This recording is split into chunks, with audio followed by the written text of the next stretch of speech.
오늘 성경 말씀은 창세기 41장 32절에서 43절입니다.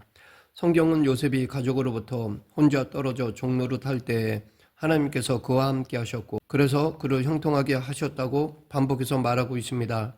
인간적인 관점으로 볼 때 요셉의 삶은 가족과 떨어진 다음부터는 계속 추락하는 모습이었습니다. 그에게 있어서 아버지 야곱의 집에서 사랑받는 아들로 살 때가 형통한 모습이었습니다. 요셉은 형들의 시기와 미움을 받을 정도로 아버지의 사랑을 독차지하며 좋을 때를 보내고 있었습니다. 그런데 성경은 요셉이 종으로 팔려서 보디발 집에서 일할 때에 하나님께서 그를 형통하게 하셨다라고 말하고 있습니다. 그리고 그가 억울한 누명을 쓰고 감옥에 갇힐 때에도 하나님께서 함께 하셔서 그를 범사에 형통하게 하셨다라고 말하고 있습니다.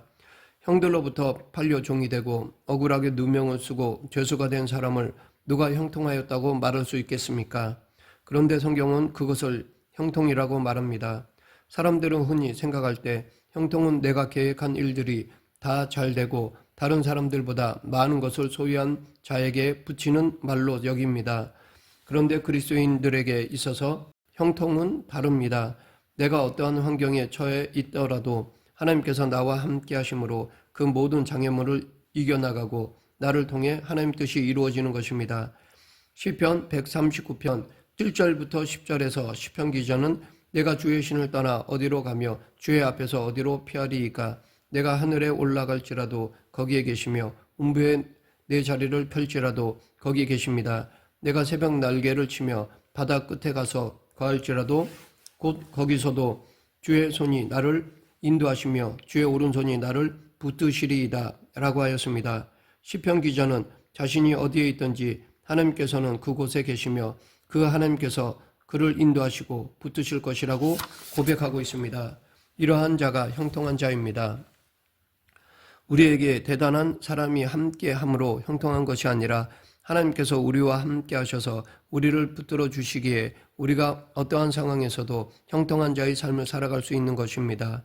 오늘 본문은 요셉이 감옥에서 나와 애굽 왕 다음으로 가는 애굽의 두 번째 권력자가 되는 이야기입니다. 하나님은 요셉을 형통케 하셔서 당신의 도구로 사용하셨습니다. 이 시간 요셉을 통해 우리와 함께 하시는 하나님은 어떤 분이신지에 대해 알아보겠습니다. 하나님은 우리 각자를 향한 당신의 때를 가지고 계십니다. 그러하기에 우리는 매 순간을 하나님의 때로 여기며 살아야 할 것입니다. 요셉이 감옥에 갔을 때 하나님은 간수장이에게 은혜를 베푸셔서 요셉이 감옥에 있는 모든 수감자를 관리할 수 있도록 하셨습니다. 그런데 어느 날 바로 왕을 시종 들던 두 사람이 감옥에 들어왔습니다. 한 사람은 술을 맡았던 관원이고 한 사람은 빵을 맡았던 관원이었습니다. 수감 생활 중에 이 둘은 같은 밤에 꿈을 꿨습니다. 그들이 꿈꾼 다음 날 요셉이 그들을 보니 근심의 빛이 있었습니다. 그래서 요셉이 그 이유를 물었더니 그들이 꿈을 꿨는데 이를 해석해 줄 사람이 없었기 때문이라는 것이었습니다. 이에 요셉은 그들의 이야기를 듣고 바로 그 꿈을 해석해 주었는데 술 맡은 관원이 꾼 꿈에 대해서는 그 관원이 3일 후에 다시 그가 복직될 꿈이라고 알려주었습니다. 요셉은 술 맡은 관원에게 꿈을 해석해 주고 당신이 잘 되시거든 나를 생각하고 내게 은혜를 베풀어서 내 사장을 바로에게 아뢰어 이 집에서 나를 건져주소서. 나는 히브리 땅에서 끌려온 자요 여기서도 옥에 갇힐 일은 행하지 아니하였나이다 라고 부탁하였습니다. 그리고 빵 맡은 관원의 꿈에 대해서는 그 관원이 3일 후에 나무에 달려 죽게 될 꿈이라고 알려주었습니다. 3일 후에 요셉의 해몽은 현실이 되었습니다. 3일 후 바로 왕의 생일이 되었을 때 술관원은 원래 자리로 복직되었습니다. 그러나 빵 맡은 관원은 사형을 당해 죽었습니다. 술 맡은 관원이 꿈 해몽대로 복직이 된 이후로 요셉은 그 사람이 자신의 억울함을 바로 왕에게 알려주고 자신은 이 감옥에서 빠져나갈 수 있을 것이라는 기대를 했을 것입니다. 그런데 하루 이틀 시간이 지나도 술 맡은 관원으로부터 어떠한 소식도 없었습니다. 애석하게도 술 맡은 관원장은 감옥에서 나간 후에 요셉을 까맣게 잃어버렸던 것입니다. 그리고서 만 2년이라고 하는 세월이 흘렀습니다. 요셉은 감옥에서 나가기를 원했고 술관원이 자신의 원통함을 벗기고 감옥에서 나갈 수 있는 방법이라고 생각했습니다. 그런데 하나님께서 요셉에게 꿈을 해석할 수 있도록 해주신 것은 좋았는데 요셉이 감옥에서 나갈 수 있는 길은 막으셨습니다. 술 관원이 전혀 요셉의 은혜를 기억하지 못했던 것입니다. 그러나 중요한 것은 술 관원은 요셉을 잊었지만 하나님은 그를 결코 잊지 않으셨다는 것입니다. 하나님이 요셉을 꺼내주시는 것은 전혀 어려운 일이 아니었습니다. 그런데 이렇게 늦추게 하시는 이유는 요셉을 향한 하나님의 다른 때가 있으셨기 때문입니다. 사람들은 자신이 계획하거나 관심하는 일이 언제 이루어질지 알기를 원합니다. 예수님의 제자들도 예수님께 종말의 때는 언제가 되겠느냐고 물었습니다. 그러자 예수님께서는 그것은 너희들이 알 바가 아니고 그때는 아버지만 아신다라고 하셨습니다. 즉 중요한 것은 그 종말의 때를 아는 것이 아니라 매 순간을 종말에 합당한 삶을 살아야 한다는 것입니다. 요셉은 감옥에서 나가기를 원했고 술 맡은 관원을 통해 그 일이 이루어질 때를 기대하고 그것을 위해서 하나님께 기도했을 것입니다. 그런데 하나님의 때는 요셉의 때와는 달랐습니다. 하나님은 요셉이 기대했던 때에 이루어 주시지 않으셨습니다. 하지만 하나님께서 그에게 원하시는 것은 요셉이 바라는 때가 더디 오던 아니면 아주 오지 않는다 할지라도 지금 이 순간을 하나님과 함께하는 삶을 살아가는 것입니다. 우리는 우리가 계획하고 관심하는 일들이 이루어지는 때를 마음에 정하고 그때 그 일이 이루어지기를 바랍니다. 하지만 대부분은 하나님의 때가 우리의 기대의 때와 다를 때가 많습니다. 그렇다고 우리를 향하신 하나님의 계획하신 때가 전혀 없는 것이 아닙니다. 분명한 것은 매 순간이 하나님께서 우리를 위해 정하신 때라는 것입니다. 하나님은 우리의 일상의 삶 속에서 당신의 말씀에 순종하기를 바라십니다. 그러기에 요셉은 자신의 때를 사는 사람이 아니라 하나님의 때를 살아가는 사람이었다고 볼 수 있습니다. 그에게 있어서 비록 힘들고 어려워도 지금의 시간이 하나님이 원하시는 삶을 살아가는 시간이었던 것입니다. 하나님은 당신이 정하신 때가 되자 애굽 바로 왕에게 꿈을 주셨습니다. 바로가 나일강에 서 있는데 윤기 있고 살찐 7 암소가 나일강에서 올라와 그는 소와 함께 서 있었습니다. 그런데 곧이어 흉하고 파리한 소가 아름답고 살찐 7소를 먹었습니다. 바로가 그 꿈 때문에 깼습니다. 그러다가 다시 잠들었는데 이번에는 한 줄기에 무성하고 충실한 7 이삭이 나오고 그 후에 또 가늘고 동풍에 마른 7 이삭이 나오더니 그 이삭들이 무성하고 충실한 7 이삭을 삼켜버렸습니다. 그리고 바로가 깨어보니 꿈이었습니다. 이 꿈을 꾼 바로 왕의 마음이 불편하였습니다. 그의 꿈의 끝이 개운치 못했고 꿈의 의미가 무엇인지 알지 못해 번민에 사로잡혔습니다. 그래서 바로 왕은 사람을 보내어 애굽의 점술과 현인들을 모두 불러 그 꿈을 해석하기를 바랬지만 바로에게 그 꿈을 해석해 주는 사람이 없었습니다. 그런데 그때 술 맡은 관원이 바로 왕의 이야기를 듣고 그제서야 요셉을 기억하였습니다. 그리고 자신의 꿈을 해석해 주었던 요셉에 대해서 왕에게 이야기하였습니다. 이에 바로가 사람을 보내어 요셉을 불렀습니다. 요셉은 바로 왕의 부름으로 감옥에서 나왔습니다. 요셉은 그동안 덥수룩하게 길었던 수염도 깎고 죄수의 옷을 벗어 다른 옷으로 갈아입었습니다. 그리고 요셉은 어려움 없이 바로 왕의 꿈을 해석해 주었습니다.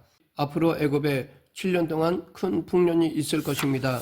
그리고 그 7년이 지나면 사람들이 그동안의 큰 풍년을 다 잊어버릴 만큼 끔찍한 흉년이 7년 동안 있을 것입니다. 그리고 꿈을 2번씩이나 보이신 것은 하나님께서 이를 행하기로 이미 작정했기 때문이라고 요셉은 하나님의 뜻을 전하였습니다. 그리고 요셉은 바로에게 어떻게 할 것까지 조언하였습니다.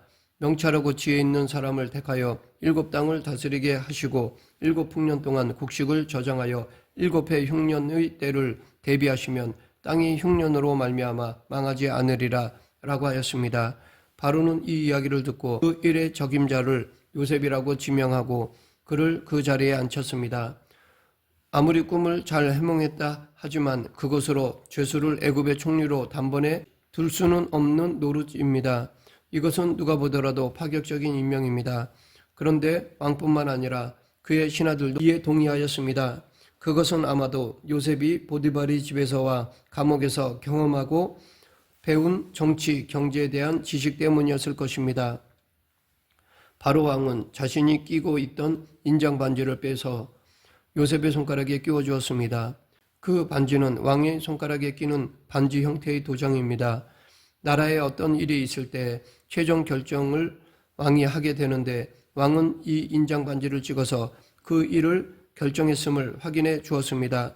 그런 권력을 상징하는 왕의 인장을 요셉에게 주었다는 것은 요셉에게 애굽 왕의 권세가 주어졌음을 의미하는 것이었습니다. 그런데 바로가 자신의 권세를 그에게 주고 막중한 임무를 요셉에게 맡긴 것은 단순히 요셉이 바로의 꿈을 잘 해석했기 때문만이 아닙니다. 바로는 요셉과 함께 하시는 하나님을 보았던 것입니다. 그래서 바로 왕은 요셉에게 하나님이 이 모든 것을 내게 보이셨으니 너와 같이 명철하고 지혜 있는 자가 없도다 라고 하였습니다. 바로에게 있어서 요셉은 하나님의 영에 감동된 사람으로 보였습니다. 곧 하나님께서 요셉과 함께함을 바로도 알게 되었습니다. 사람들이 요셉을 보면서 하나님께서 그와 함께 하심을 알 수 있었던 이유는 요셉이 하나님을 간증하는 삶을 살았기 때문입니다.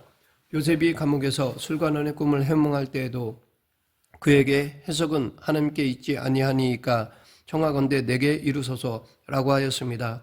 하나님과 함께 하는 사람의 특징은 하나님을 증거하는 것입니다.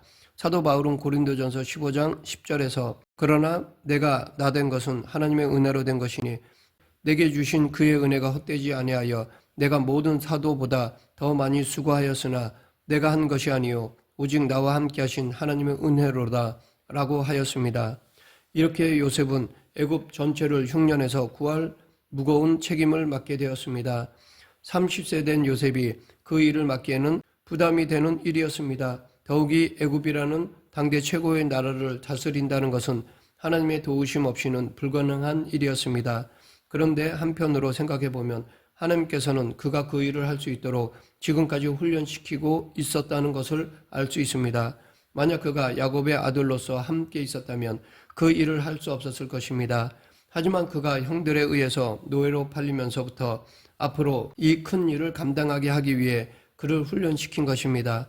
즉 요셉이 형들로부터 미움을 받고 상인에게 팔리게 되고 보디발 장군의 집에 들어가고 감옥으로 가는 일들은 요셉으로서는 정말 이해할 수 없는 일이었습니다.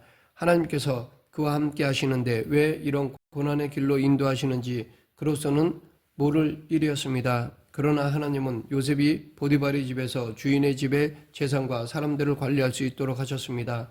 감옥에서도 마찬가지였습니다. 하나님은 감옥에서도 요셉이 비록 수감자이지만 그곳의 사람들을 관리할 수 있도록 하셨습니다. 채색옷을 입고 아버지의 사랑을 받으며 형들의 잘못을 고자질하던 야곱의 아들로서의 요셉으로서는 경험할 수 없고 배울 수 없는 일들을 하나님께서는 그동안 요셉과 함께 하시면서 그 일들을 고난 중에서 훈련시키셨던 것입니다. 하나님은 요셉을 그의 도구로 쓰시고자 그동안 준비시키셨던 것입니다. 요셉이 보디발의 종으로 팔려간 것도 우연이 아닙니다. 보디발이 왕의 시위 대장이었기에 요셉을 가둘 때에 왕과 관련된 사람들이 갇힌 곳에 갇히게 되었습니다. 그래서 요셉은 그곳에서 술 맡은 관원을 만날 수 있게 되었고 그 술 맡은 관원을 통해서 바로 왕과 만나게 될 수 있었던 것입니다. 지금 우리도 내게 맡겨진 일들이 때로 고생스럽고 하기 싫어서 힘든 일들이 있다고 할지라도 하나님께서 뜻하심이 있어서 맡겨주신 것임을 깨달을 수 있어야 합니다.